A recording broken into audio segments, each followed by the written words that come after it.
There is a signal she is giving you right now that you are almost certainly misreading, and after this, you will never miss it again.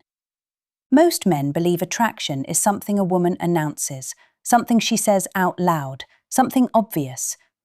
But research in nonverbal communication has found that the most important signals a woman sends are almost never spoken.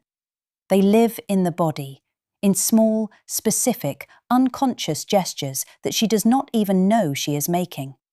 And there is one category of touch she initiates toward herself in your presence, that tells you more about her inner experience than anything she could say with words.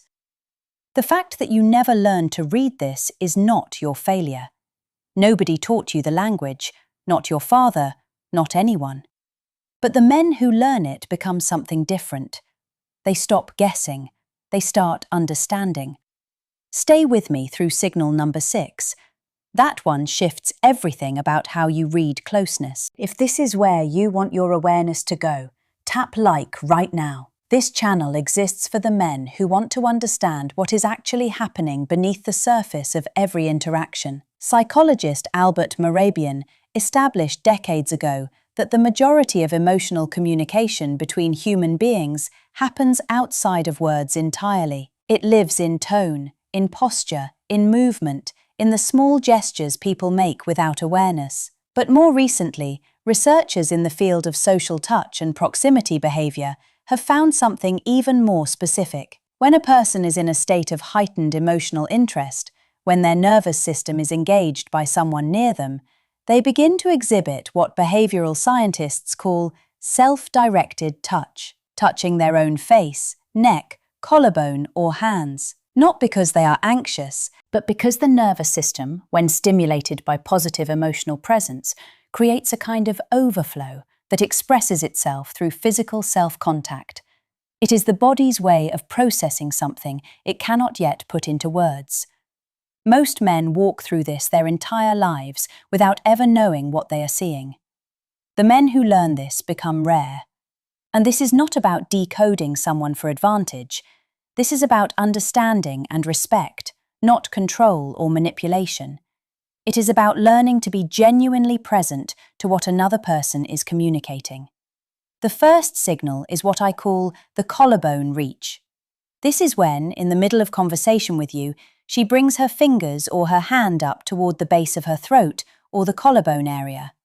Slowly, without awareness, not to fix something, not to adjust clothing, just to rest there briefly. Dr. Desmond Morris, who spent his career studying human gesture and nonverbal behavior, identified this zone of the body as one of the primary sites of self-soothing touch that humans instinctively reach for when their emotional nervous system is activated.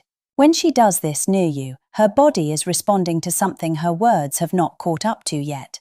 Imagine this. You are in a coffee shop, deep in conversation. You say something that lands, something real, something that reaches her. And without planning it, without knowing she is doing it, her hand rises and rests at the base of her throat for a moment. She keeps talking. She keeps the conversation going. But something in her body has already told you what her words have not said yet. What this communicates is simple. Her emotional system is engaged. You are not just background noise. You have reached something in her that she is still processing. The second signal is the hair touch. And I want to be precise about what version of this matters, because not all hair touching means the same thing. When she touches her hair quickly, absent-mindedly, out of habit, that is neutral.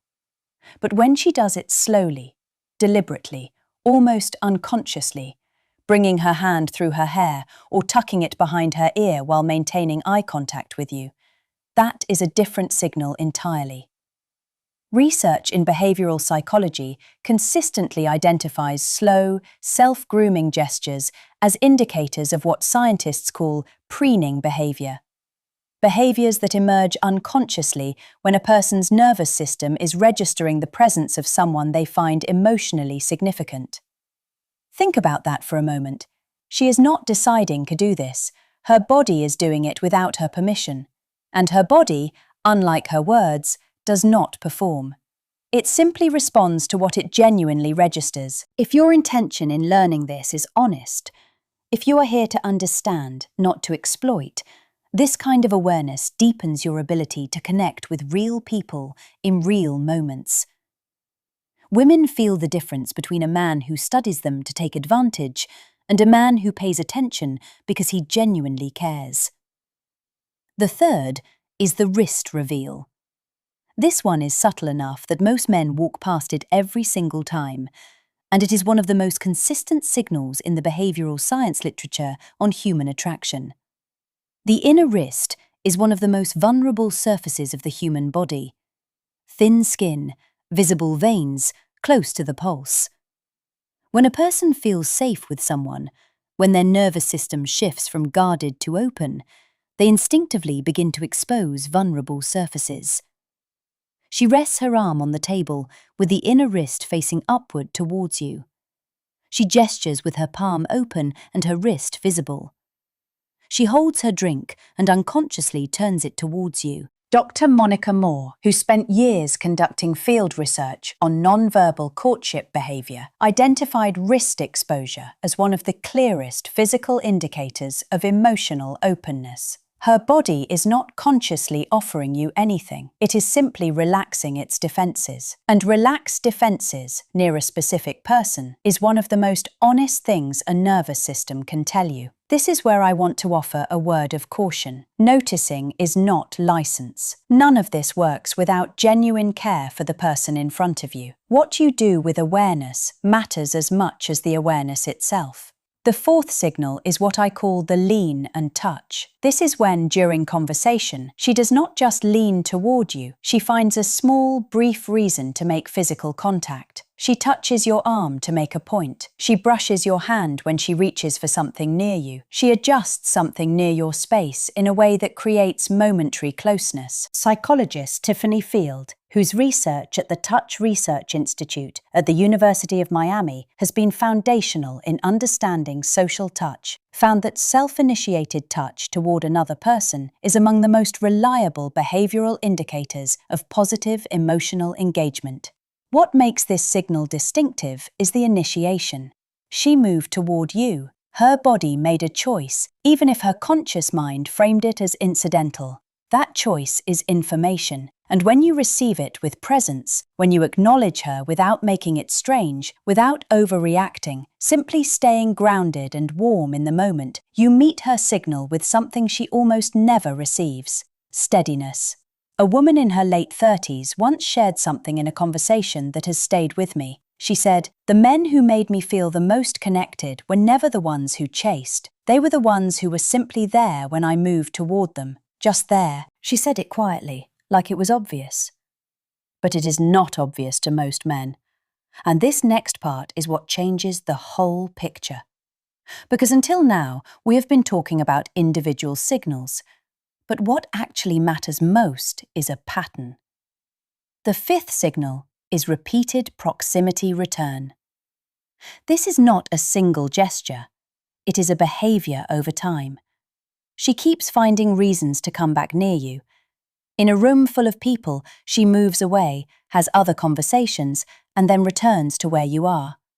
Not urgently, not obviously, but consistently.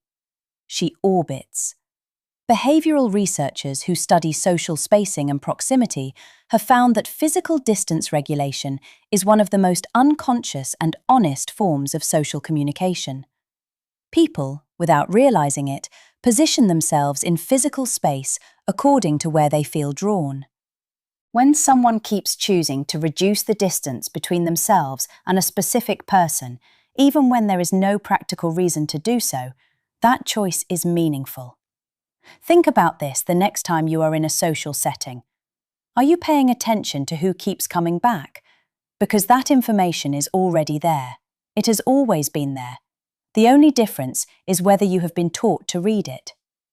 The sixth signal, the one I promised you, is what I call the slowing mirror. This is when her pace changes in your presence.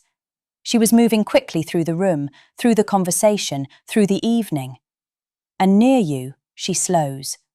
Her gestures become less hurried. Her speech finds a different rhythm. She settles. Research on interpersonal synchrony, the unconscious tendency of humans to match the physical and emotional rhythm of someone they feel connected to, has shown that when two people are genuinely engaged with each other, their nervous systems begin to align. Heart rate, breathing, movement pace, they synchronize. But before full synchrony occurs, one person begins to slow toward the other. And that slowing is always intentional at the level of the nervous system, even if it is invisible to the conscious mind. When she slows near you, when the quality of her presence changes, when she is no longer moving through the moment but actually living in it beside you, her body is telling you something that her words may not reach for some time yet. She is choosing to be here. She is choosing to stay in this particular pocket of time with you. The seventh signal is the object offering. She hands you something she did not need to hand you. She shows you something on her phone she could have described instead.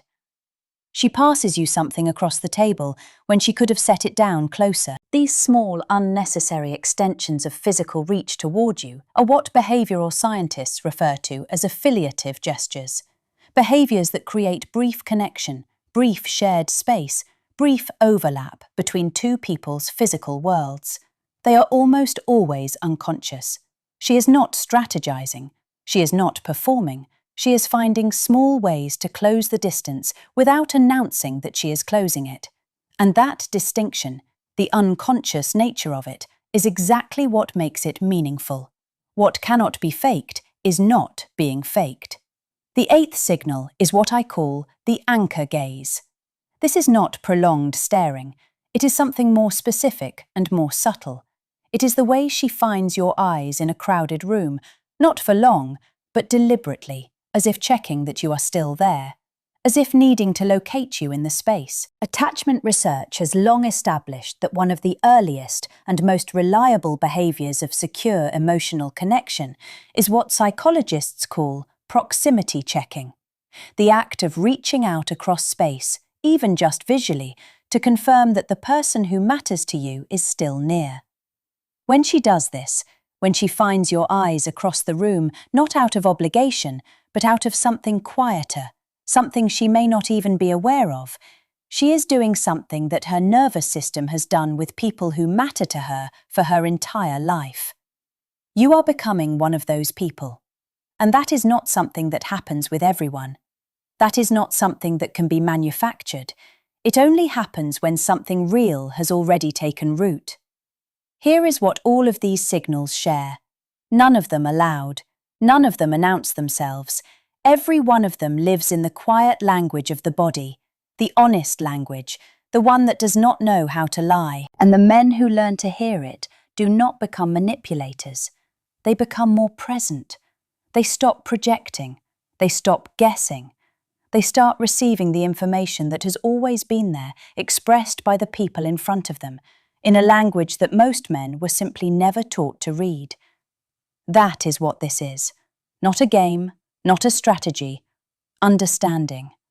Real understanding of how human beings communicate beneath the words.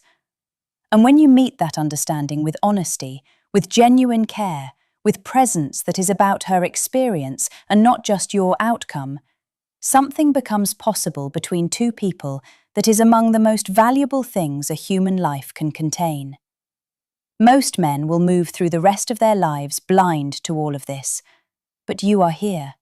You stayed.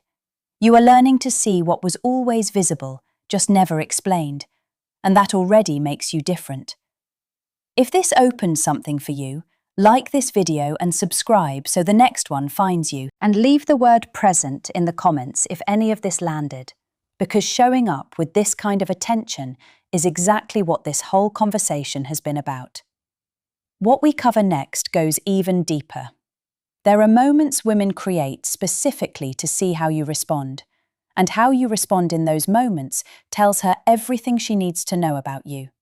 That video is already here, and you will not want to miss it.